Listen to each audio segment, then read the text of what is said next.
கர்த்தருக்குள் இனிமையான அன்பு சகோதர சகோதரிகளே, உங்களை நான் இந்த புதிய வாக்குத்தத்தூடாக உங்களை நான் சந்திப்பதில் நான் மிக்க மகிழ்ச்சி அடைகிறேன். இந்த நாளிலும் 3ஆம் தேதி அக்டோபர் மாதம் 2025ஆம் ஆண்டு வெள்ளிக்கிழமை. இந்த நாளிலும் தேவன் நமக்கு கொடுக்கிற ஓர் அருமையான ஒரு வாக்குத்தத்தம் சங்கீத புஸ்தகம் 68வது அதிகாரம் 5வது வசனத்தை நாங்கள் திருப்பி பார்ப்போமா இருந்தால், கர்த்தருடைய வார்த்தை சொல்லுகிறது, தம்முடைய பரிசுத்த வாசஸ்தலத்திலே இருக்கிற தேவன் திக்கற்ற பிள்ளைகளுக்கு தகப்பனும் விதவைகளுக்கு நியாயம் விசாரிக்கிறவருமாய் இருக்கிறார் என்று இந்த வார்த்தை இந்த நாட்களில் நமக்கு சொல்லுகிறதை பார்க்கிறோம். அன்பு சகோதர சகோதரிகளே, நம்முடைய தேவனாகிய கர்த்தர் பாருங்கள், இந்த வார்த்தையை வாசிக்கிற வேளையிலே சொல்லப்படுகிறது, அவர் தன்னுடைய பரிசுத்த வாசஸ்தலத்திலே இருக்கிற தேவனாய் இந்த நாட்களிலே இருக்கிறார். பரிசுத்தமான தேவன், பரிசுத்தமான இடத்திலே இருக்கிற தேவன் என்ன செய்கிறாராம்? முதலாவது திக்கற்ற பிள்ளைகளுக்கும் தகப்பனுக்கும், அங்கே திக்கற்ற பிள்ளைகளுக்கு அவர் தகப்பனும் விதவைகளுக்கு நியாயம் விசாரிக்கிறவருமாய் இருக்கிறார். இன்றைக்கு திக்கற்றவர்கள் என்று சொல்லி இந்த நாட்களிலே நாங்கள் சொல்லுகிறோம். ஆனால் இன்றைக்கு திக்கற்றவர்களாக இருக்கிற நமக்கு தகப்பனாக இருக்கிறவர் அவர் ஒருவரே என்பதைத்தான் இன்றைக்கு நாங்கள் அறிந்து கொள்ள வேண்டும்.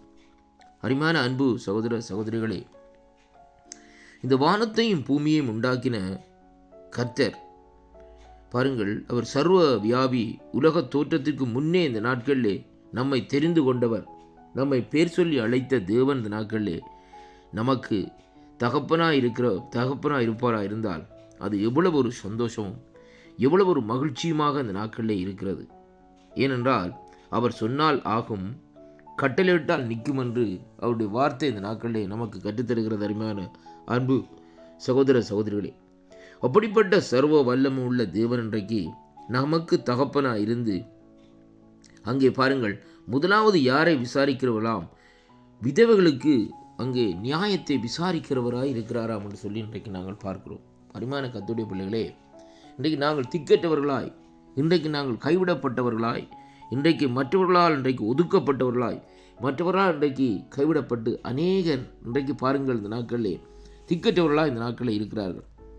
சில வேளைகளிலே பிள்ளைகள் பெற்றோரை கொண்டு போய் அங்கே என்ன செய்கிறார்கள் என்றால் அநாதை ஆச்சிரமத்திலே இந்த நாட்களை விட்டு விடுகிறார்கள்.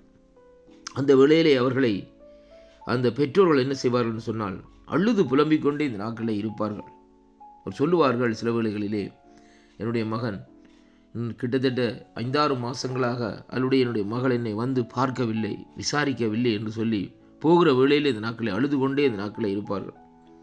சிலருடைய வேதனைகளை பார்க்கிற வேளையிலே மற்றவர்களுடைய பிள்ளைகள் வந்து அங்கே அந்த பெற்றோர்களை விசாரிக்கிற வேளையிலே, அவர்களோடு பேசுகிற வேளையிலே, இவர்கள் தனியே இருக்கிற வேளையிலும் அவர்களுக்கு இருதயத்திலே ஒரு வேதனையும் துன்பமும் அங்கே உடைக்கப்பட்ட நிலையமாக இந்த நாட்களில் இருக்கிறதை காணக்கூடியதாக இருக்கிறது. ஆனாலும் அப்படிப்பட்ட சூழ்நிலை இருக்கிற அன்பு சகோதர சகோதரிகளே, கர்த்தர் இந்த நாட்களிலே சொல்லுகிறார், இந்த நாட்களிலே நீ திக்கற்றவர்களா இந்த நாட்களில் இருக்கிறாயா? உனக்கு நான் தான் தகப்பன், இந்த பூமியில உள்ள உன்னுடைய தகப்பன் அல்ல, உனக்கு நான் தான் தகப்பன் என்று சொல்லி ஆண்டவர் சொல்லுகிறார்.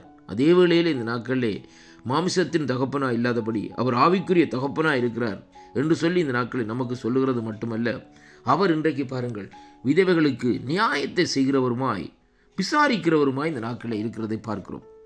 கர்த்தர் இந்த நாட்களில் நம்மை விசாரிக்கிறார். நம்முடைய யாராக இருந்தாலும் இந்த பூமியில் இருக்கிற ஒவ்வொரு மனுஷனையும், அவரை அறிந்தவர்களாக இருக்கட்டும் அல்லது அறியாதவர்களாக இந்த நாட்களில் இருக்கட்டும், அவரை இந்த நாட்களிலே ஆண்டவர் என்று ஏற்றுக்கொண்டவர்களாக இருக்கட்டும், அப்படி அவர் இந்த நாட்களில் பாரபட்சம் பார்க்கிற தேவன் அல்ல. அவர் இந்த நாட்களிலே எல்லாரையும் இந்த நாட்களிலே விசாரிக்கிற தேவனாக இருக்கிறார். அதுதான் தேவனுடைய ஒரு சர்வ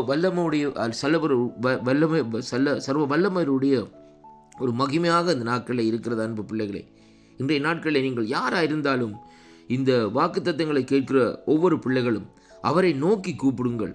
அவர் உங்களை விசாரிப்பார், அவர் உங்களுடைய தேவைகளை சந்திப்பார், அவர் உங்களுடைய சிறையிருப்பை திருப்புவார், அவர் உங்களுக்கு சமாதானத்தை தருவார், அவர் உங்களுக்கு விடுதலையை தருவார் என்று நாங்கள் அந்த விசுவாசத்தோடு இந்த நாட்களை அவரை நோக்கி கூப்பிடுவோமா இருந்தால், தேவன் இந்த நாட்களிலே அப்படிப்பட்ட காரியங்களை உங்களுடைய வாழ்க்கையிலே தந்து உங்களை ஆசீர்வதிக்க உங்களை சந்தோஷிப்பிக்க தேவன் வல்லவராயிருக்கிறார். இந்த வாக்குத்தத்தம் உங்களுடைய வாழ்க்கையிலே ஒரு ஆசீர்வாதத்தையும் திருப்பத்தையும் கொண்டு வரும் என்று நான் விசுவாசிக்கின்றேன். வாக்குத்தத்தங்களை விசுவாசியுங்கள், தேவனிடத்திலே திரும்புங்கள்.